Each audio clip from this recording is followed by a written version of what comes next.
우리 PPT 한번 보여주실까요? 보이시면 이제부터 사도신경이라는 기독교 신앙의 핵심 내용을 통해서 우리가 도대체 무엇을 믿는 사람들인지를 살펴보도록 하겠습니다. 다음 슬라이드 보시죠. 가장 먼저 살펴보게 될 내용이 바로 신조에 대한 것입니다. 신조. 과연 신조라는 것이 무엇일까요? 다음 슬라이드 봅시다. 인간이 하나님과 교제하기 위해서는 어떻게 해야 될까요?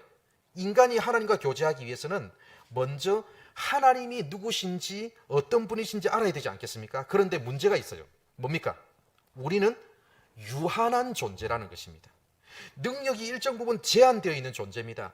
유한한 인격을 가진 우리 인간이 무한하신 하나님을 안다는 것, 이것은 어떻게 보면 거의 불가능한 일과도 같지 않습니까? 그렇죠? 안다고 하더라도 지극히 좁은 우리의 시각에서 일부분만 알 수 있을 뿐입니다. 다음 슬라이드 보시겠습니다. 그럼에도 불구하고 우리가 하나님을 알 수 있는 유일한 하나의 방법이 있는데 그게 뭡니까? 하나님 편에서 우리에게 뭘 알려주셔야 됩니까? 하나님 그분이 어떤 분이신지, 하나님 만드신 이 우주와 그리고 우리 인간은 어떤 존재인지를 하나님이 직접 알려주시면 됩니다. 우리는 유한한 존재이기 때문에 하나님이 알려주시는 데까지만 알 수 있을 뿐입니다. 그래서 하나님이 인간에게 하나님 자신과 우주와 인간에 대해서 알려주신 도구가 뭘까요? 그게 바로 성경인 겁니다. 성경이 무엇보다도 정말 감사한 것은 뭐냐면 우리 인간이 사용하는 언어를 통해서 그분에 대해서 알려주셨다는 것입니다. 만약 우리가 알 수 없는 언어, 즉 하나님만 알 수 있는 그런 언어로 뭔가를 말씀하셨다면 우리는 하나님에 대해서 아무것도 알 수 없었을 겁니다. 그죠?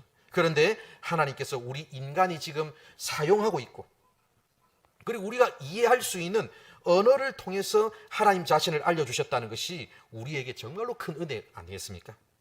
여러분, 어른들이 어린아이들과 소통을 하려면 어떻게 해야 될까요? 아이들이 사용하는 언어를 사용해야 됩니다. 교사들이 그래서 어려운 거죠. 아이들이 사용하는 그 언어로 가르쳐야 되니까 우리 교사들이 얼마나 수고가 많겠습니까? 우리가 읽고 있는 이 성경은 마치 어린아이들의 언어처럼 하나님이 우리 인간이 이해할 수 있는 언어로 계시해 주신 하나님의 말씀입니다. 다음 슬라이드 보시겠습니다. 여러분, 믿음이 뭡니까? 믿음이란 성경을 하나님이 우리에게 우리가 알 수 있는 언어로 주신 것으로 믿고 성경에 따라서 사는 것입니다. 하나님이 주신 성경을 우리는 믿고 따라가는 게 바로 믿음의 삶이죠. 다음 슬라이드 보시겠습니다. 그러므로 이 세상 사람들을 크게 두 부류로 구분할 수 있습니다. 한쪽은 뭡니까? 기독교인이고 다른 한쪽은요? 비기독교인들입니다. 기독교인의 가장 큰 특징이 무엇입니까? 하나님의 말씀을 믿는 사람들입니다. 비기독교인들의 가장 큰 특징이 무엇입니까? 하나님의 말씀을 믿지 않는 사람들입니다. 하나님의 말씀인 성경을 어떻게 대하는지에 대한 기준에 따라서 구분할 수 있는 거죠. 우리 기독교인들은 성경이 하나님의 말씀임을 믿습니다. 그리고 성경이 알려주시는 대로 성경에 게시된 대로 믿음으로 하나님을 따르는 사람들이 바로 우리들이죠. 다음 슬라이드. 그렇다면 기독교인들이 하나님의 말씀으로 믿고 있는 이 성경 66권에는 무슨 내용이 기록되어 있을까요? 크게 두 가지입니다. 하나는 우리가 믿어야 할 내용입니다. 나머지 하나는 무엇입니까? 우리가 순종해야 될 내용입니다. 거의 다 우리가 믿든지 또 뭐 순종하든지 둘 중에 하나죠. 그죠? 다음 슬라이드. 그런데 순종하려면 먼저 믿어야 되겠죠? 그래서 성경을 하나님의 말씀으로 믿는 교회는 교회가 믿는 신앙의 내용이 무엇인지 사실 알아야 되잖아요. 그죠? 근데 사실 이 성경 66권에 우리가 믿어야 될 게 엄청나게 많거든요. 그래서 그 엄청나게 많은 그 성경 안에 믿어야 될 그 내용을 핵심적인 내용, 그 중에서 핵심적인 내용을 간추려서 요약해야 될 필요가 있었던 거예요. 그런 과정을 거쳐서 탄생한 것이 뭘까요? 바로 신경이랍니다. 신경 혹은 신조라고 부릅니다. 신조. 오늘 공부할 첫 번째 내용이 바로 이 신조란 무엇인가 아니었습니까? 그죠? 신조가 뭡니까? 기독교인들이 믿어야 할 신앙의 핵심 내용을 고백한 것이 신조입니다. 신조. 교회가 시작된 지 얼마 안 되었을 때인데 AD 2세기 때 교회는 신조를 다양한 형태로 불렀습니다. 신조는 진리의 기준이다. 신조는 교회의 기준이다. 신조는 신앙의 기준이다. 이렇게 불렀어요. 그러니까 한마디로 이 신조는 우리가 믿는 바가 무엇인지를 고백해 놓은 가장 중요한 거라는 거 아니겠습니까? 다음 슬라이드. 그래서 교회는 신조를 이런 목적으로 사용해 왔습니다. 뭡니까? 교회가 세례 지원자를 교육하거나, 그리고 세례 지원자가 세례를 받기 위해서 어떻게 해야 돼요? 그 교회 공적인 자리에서 신앙을 고백해야 되죠. 신앙을 고백하거나, 또 이단을 분별하거나 방지하려고 할 때 가장 중요하게 이 신조가 사용되었습니다. 물론 교회는 그 교회를 전체적으로 묶어주는 그 교파가 있잖아요. 교단이 있고 교파가 있는데, 그 교파가 워낙 지금 세상이 많기 때문에 여러 개라서 각 교파마다 믿는 내용이 약간씩 다를 수 있습니다. 그죠? 그럼에도 불구하고 각 교파나 교단을 초월해서 누구나 다 기독교인이라면 공통적으로 믿는 공통분모가 있지 않겠습니까? 다음 슬라이드. 그 공통분모를 찾아서 정리한 것이 바로 이것입니다. 대표적으로 뭐가 있습니까? 사도신경이 있고, 니케아 신조가 있고, 칼케톤 신조가 있습니다. 우리가 매주 고백하고 있는 이 사도신경은 2세기경에 시작되어 가지고 8세기경에 최종 확정된 신조고요. 니케아 신조는 325년 니케아 공회에서 만들어져 가지고 381년 콘스탄티노플 공회에서 보완되어 가지고 오늘날까지 전해 내려오는 신조입니다. 그리고 칼케톤 신조라는 또 신조가 있는데 AD 451년 칼케톤 공회에서 결정된 신조입니다. 여러분, 초대교회 시절에는 이런 공회가 많았습니다. 왜 교회의 공적이고 권위 있는 이 결정사항, 이 공회라는 게 뭐냐면 이 교회의 공적이고 권위 있는 결정사항을 결정하는 그런 회의를 말하는 거거든요. 이 교단의 총회나 뭐 이런 거 비슷한 겁니다. 그죠? 왜 이런 공회가 초대교회 시대에 많았을까요? 교회가 시작된 지 얼마 되지 않았을 때이기 때문에 결정해야 될 게 많은 거예요.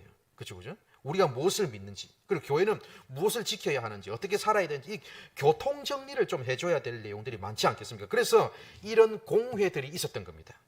이런 공회들을 통해서 그 신조들이 채택되고 결정되었습니다. 그러므로 여러분, 이 보편적인 이 세 개의 신조는 기독교인이라면 누구나 믿고 고백해야 될 신앙의 핵심적인 내용이라고 할 수 있습니다. 사도신경이 그 중에서 가장 먼저 만들어지기 시작했고, 그리고 니케아 신조는 사도신경이 나오자마자 그 사도신경을 확대해서 나온 내용이고, 칼케톤 신조는 기독론은 뭡니까? 예수님이 어떤 분이시고 예수님은 어떤 사역을 하셨는지, 그죠? 그 내용을 중심으로 만들어진 신조가 바로 칼케톤 신조입니다. 그래서 오늘 우리가 공부하게 될 이 사도신경은 이 세 개의 신조 중에서 가장 기본이 된다고 할 수 있고요. 그래서 교회 역사 속에서 오늘날까지 우리가 예배 시간에 가장 많이 사용해 오고 있는 것이 바로 사도신경입니다. 다음 슬라이드. 그렇다면 사도신경은 성경에 어디에 나오며 누가 만든 것입니까? 그 기원부터 먼저 알아야 되겠죠. 십계명 같은 경우에는 성경 어디에 나오는지 잘 아시지 않습니까? 어디 나옵니까? 출애굽기 20장과 그리고 신명기 5장이 나오죠. 주기도문은 어디에 나옵니까? 마태복음 6장과 누가복음 11장에 나옵니다. 그죠? 그런데 사도신경은요, 어디에 나오는지 명확하게 우리가 알 수 없습니다. 왜 그럴까요? 사도신경은 십계명이나 주기도문처럼 성경의 특정 본문에 나오는 내용이 아니고 이 성경 전체 내용 안에서 우리가 믿어야 할 내용이 굉장히 많겠지만 그 중에서 핵심 중의 핵심을 요약해 놓은 겁니다. 한마디로 사도신경은 성경의 요약이라고 할 수 있어요. 성경의 요약. 다음 슬라이드.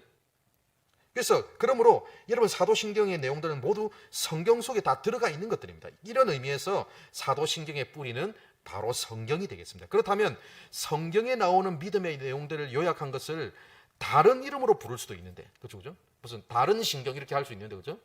왜 사도신경이라고 부르게 되었을까요? 다음 슬라이드. 기독교 문서에서 사도신경이라는 말이 처음 나타나는 곳은 이 AD 390년 교황 시리키우스에게 보내진 밀란 공회의 편지에서부터입니다. 390년에 암브로시우스가 초하는 것으로 알려진 서한인데, 거기서 사도신경이라는 말이 처음 나왔습니다. 또한 다음 슬라이드. 또한 루피누스가 사도신경에 대해서 최초로 해설한 책이 책이 있는데 그 책에도 이 사도신경이라는 말이 기록되어 있고 사도신경의 내용이 기록되어 있습니다. 이 책에 따르면 왜 사도신경이라는 이름을 붙였는지가 나오는데, 왜 사도신경을 붙였냐면 사도들이 직접 작성했다고 해서 사도신경이라는 이름을 붙였다고 그 책에 되어 있습니다. 다음 슬라이드. 예, 사도들은 누구를 말하는 거예요? 예수님의 12제자들을 말하는 거 아니겠습니까? 사도들이 사도신경을 직접 만들었다는 이러한 주장은 그 대심볼로라고 부르는 설교집에도 잘 나와 있습니다. 이 설교집에 뭐라고 되어 있냐면, 오순절 성령 강림 사건 여러분 잘 아시죠? 그죠? 오순절 성령 강림 사건 때 성령 받은 제자들이 성령이 충만해지니까 각 나라의 언어로 말하기 시작했지 않습니까? 그죠? 그때 이 세상 모든 언어에 대한 지식을 다 얻게 되어가지고 한마디씩 사도신경의 조항들을 말하기 시작했다는 겁니다. 예를 들어서 성령이 임하셨을 때 베드로가 가장 먼저 일어나가지고 전능하사 천지를 만드신 하나님 아버지를 내가 믿사오며 라고 말하자 그 뒤를 이어서 안드레가 일어나가지고 그 외아들 우리 주 예수 그리스도를 믿사오니 라고 말했고, 그 뒤를 이어서 다른 제자들도 한마디씩 하기 시작했는데 그게 모여서 사도신경이 되었다라는 겁니다. 그러나 여러분, 이러한 주장은 학자들에 의해서 나중에 사실이 아닌 것으로 밝혀졌습니다. 종교개혁자 깔뱅도 사도신경이 사도들, 즉 예수님의 제자들이 직접 작성한 것이 아니라고 주장했습니다. 어쨌든 한마디로 말하면 뭡니까? 우리가 고백하고 있는 이 사도신경은 원래 사도들이, 예수님의 제자들이 만들었다고 해서 사도신경이라고 이름을 불렀는데 나중에 알고 보니 그거 아니라는 거예요. 그건 사실이 아니라는 겁니다. 그렇다면 그렇다고 해서 이 사도신경의 가치와 중요성이 없어지는 걸까요? 그렇지 않습니다. 사도들이 직접 만든 게 아니더라고 하더라도 분명한 게 있습니다. 분명한 것은 뭐냐면 사도신경이 기독교 신앙의 핵심 중의 핵심을 요약해 놓았다는 점은 틀림없는 거죠. 다음 슬라이드 보시죠. 그렇다면 이런 질문이 생깁니다. 도대체 사도신경은 언제 어디서 만들어진 것일까요? 사도신경이 만들어진 시기에 대해서 살펴보도록 하겠습니다. 다음 슬라이드. 사도신경의 모체는 AD 170년부터 180년 사이에 로마 교회에서 세례식 때에 사용한 그 로마 신조라고 있습니다. 로마 신조의 내용이었습니다. 그 히폴리투스라는 사람이 AD 215년에 쓴 사도적 전통이라는 책이 있는데, 이 책에는 2세기 후반 로마 교회에서 세례식 때 사용한 사도신경의 내용이 실려 있습니다. 한마디로 세례받는 사람들이 세례문답하지 않습니까? 여러분 맞죠? 그죠? 그 당신은 전능하신 아버지 하나님을 믿습니까? 라고 질문하면 그 세례받는 사람을 어떻게 합니까? 예, 믿습니다라고 대답하지 않습니까? 그죠? 그 문답의 내용이 로마 신조입니다. 로마 신경인데, 그 내용이 오늘 우리가 사용하는 사도신경의 내용과 거의 동일합니다. 그러니까 로마 교회가 세례를 베풀 때 사용했던 문답의 내용인 로마 신조가 지금 우리의 사도신경의 원조인 셈입니다. 다음 슬라이드. 세례식 때 사용했던 이러한 문답식 세례 신조가 4세기경이 되면서 선언식 그 세례 신조로 변화되었습니다. 즉 이전에는 질문과 답이죠, 그죠? 문답이니까 질문과 답 형식으로 이런 내용을 믿습니까? 라고 질문을 했다면 그 4세기경부터는 전능하사 천지를 만드신 하나님 아버지를 내가 믿습니다 라는 형식으로 바뀌었다는 겁니다. 방금 전에 그 최초의 사도신경 해설을 썼던 루피누스 나왔었죠, 그죠? 그 루피누스가 썼던 그 책에 나오는 사도신경이 오늘날 우리가 사용하는 사도신경과 내용이 거의 똑같습니다. 제일 마지막에 영원히 사는 것을 미사옵나이다 라는 내용이 없는 것 빼고는 거의 똑같아요. 그렇게 해서 역사적으로 사용해 오다가 나중에 영원히 사는 것을 미사옵나이다도 나중에 추가가 되어 가지고 AD 750년경에 8세기죠, 그죠? 750년경에 오늘날과 같은 형태로 확정된 것이 바로 사도신경입니다. 여러분 이해가 되셨습니까? 이런 과정을 통해서 사도신경이 만들어졌고요. 다음 슬라이드.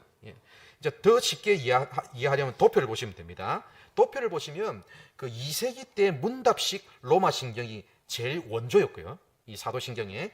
그리고 4세기 때 오늘날처럼 선언식으로 바뀌어가지고 그런 그 설교집에도 나왔었고, 그리고 8세기 때 최종적으로 오늘날과 같은 사도신경으로 완전히 완성이 되었습니다. 그래서 바로 그 사도신경을 오늘날 21세기를 살아가는 우리도 이어받아서 사용하고 있는 겁니다.